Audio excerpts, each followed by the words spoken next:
Ang programang ito ay rated SPG. Striktong patnubay at gabay ng magulang ang kailangan. Maaaring may masiselang tema, lengguwahe, karahasan, sexual, horror o droga na hindi angkop sa mga bata. Sally, tinurong mastermind si Patricia. Alamin natin. Welcome back sa aking channel, mga kaganapan sa Lilet Matias. Lingid sa kaalaman ng lahat, si Patricia ang mastermind ng lahat at si Patricia ang may pakana ng pandurukot sa mag-inang Lilet Matias at Attorney Meredith Simons. Dahil sa pagpiyansa nitong si Patricia kay Sally, matapos nitong makulong at pinagsabihan nitong si Patricia si Sally na si Sally na ang bahala kung ano ang gustong gawin dito kay Lilet. Tutal naman ay matindi ang galit nitong si Patricia sa ating bida na si Lilet Matias. Si Patricia din ang may pakana kung bakit nalaman nitong si Sally kung saan matatagpuan si Lilet Matias at kung saan po pwedeng gawin ni Sally ang anumang balak nito kay Lilet para hindi na mahirapan si Sally na magplano kung ano ang gagawin niya dito. Kaya ganun-ganun na lang ang tuwa nitong si Patricia nang malaman at makita niya si Sally na sumunod mismo sa event at si Sally na mismo ang gumawa ng dirty job para makapaghiganti dito kay Lilet. Dahil sa ginawa ni Patricia at sa pag-hostage nitong si Sally sa ating bida na si Lilet Matias at kay Attorney Meredith, pamilya ng ating bida na si Lilet Matias, sobrang problemado kung saan maghahagilap ng pantubos at hinihinging malaking pera kapalit ng pagkapalaya kay Lilet Matias na 2 milyon dahil mahirap lang daw sila Lilet at wala silang ganong kalaking pera para ibigay dito kay Sally. Pero dahil lubos na mahal nitong si Tinang Ses si Lilet at hindi kaya ni Ses na mawala sa kanya si Lilet, ay gagawin ni Ses ang lahat para lang makahanap at makakuha ng pera para ipangtubos kay Lilet. Kahit kapalit pa nito ang sarili nitong si Ses.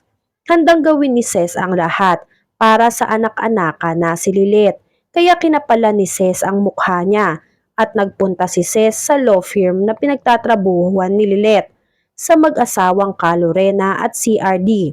Nagbabaka sakali na matulungan sila nito dahil malaki din naman ang utang na loob ng mag-asawang CRD at Calorena kay Lilet sa dami ng kasong pinanalo ni Lilet at naambag nito sa law firm nila. Pagdating ni Ses at Mikay sa law firm, hinanap agad ni Ses ang mag-asawang Calorena at CRD para agad na makausap tungkol sa nangyari kay Lilet at nagbabaka sakali na matulungan ang pamilya nila Lilet. Sa kasamaang palad, natanggihan ng mag-asawang Calorena at CRD ang paglapit at paghingi ng tulong sa kanila nitong si Ses tungkol sa kinakaharap nilang problema kay Lilet at kalagayan nitong si Lilet.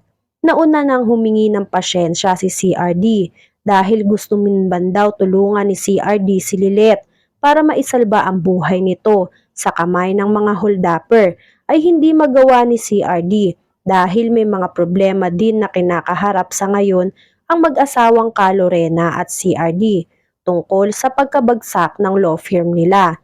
Kaya kinakailangan nilang unahin na makabili ng law firm at gamitin muna ang pera na naitabi nila kesa unahin ang kay Lilet. Gumuho ang mundo ni Ses dahil sa pagtanggi ng boss ni Lilet na tumulong sa kalagayan ni Lilet. Pero kailanman ay hindi sumama ang loob ni Ses sa naging desisyon ni CRD at Calorena. Bagkus ay mas nilakasan pa nitong si Ses ang loob niya na humanap at mag-isip ng iba pang malalapitan nila at mahiraman ng pera para kay Lilet at maipambayad na kay Sally. Pero dahil sa nangyari, napanghinaan na ng loob si Melay para sa best friend niyang si Lilet dahil boss na mismo ni Lilet ang nilapitan nila Ses pero wala pa din itong nagawa para matulungan na sila kahit paunti dahil sa mga personal nilang problema. Pero kahit mawalan nga ng pag-asa si Melay para kay Lilet, ay nag-isip pa din si Ses ng paraan para makahanap ng pera para kay Lilet. Pumasok sa isip ni Ses na isa na lang ang tao na maaari nilang lapitan para manghingi ng tulong. Napatanong si Melay kung sinong tao pa ang kilala ni Ses na malalapitan bukod sa mag-asawang Kalorena at CRD.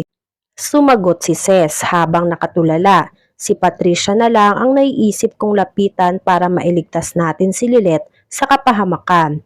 Nagulat si Melay. Sinabi ni Melay kay Ses, hindi naman kayo magkasundo ni Ma'am Patricia.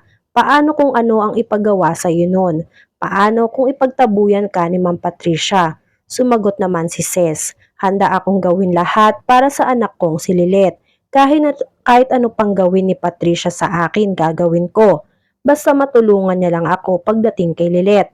Dahil hindi ko mapapatawad ang sarili ko kapag may nangyaring masama kay Lilet. At wala akong ginawang paraan para maisalba ang buhay niya. Kaya hanggat kaya ko, hahanap ng paraan para maibalik ko ng ligtas sa pamilya natin si Lilet. Kaya naman natuwa si Melay sa dedikasyon at pagpupursigi ni Ses para sa best friend niyang si Lilet.